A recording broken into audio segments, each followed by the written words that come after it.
what they cover. I'm going to show you some actual claims history of claims being paid, so you have an understanding of what that looks like, how much it costs, and if it makes sense for you.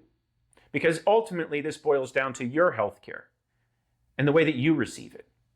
I just want to make sure it's abundantly clear what the options are and what people's motivations might be when they're selling these plans.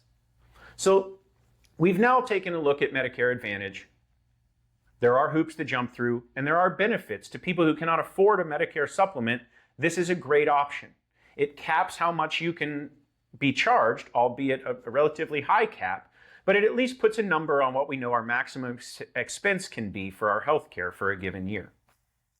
I've laid out the positives and I've laid out the negatives. Now let's make a comparison. What is a Medicare supplement? Well, it's all in the name. You get original Medicare. That 80-20 coinsurance that I talked about earlier for Medicare Part B, you get that.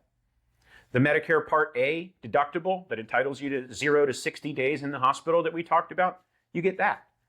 But a Medicare supplement is there to pick up a portion of your 20% or a portion of your hospital expenses.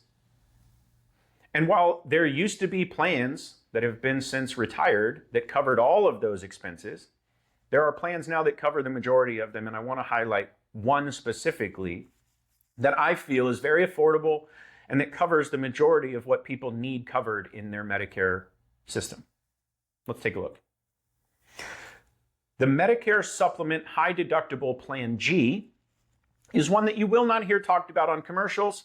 You likely will not receive solicitations in your mailbox, and it is the lowest compensation to agents like me in the Medicare market. It's why there aren't a lot of people banging down your door to tell you about it.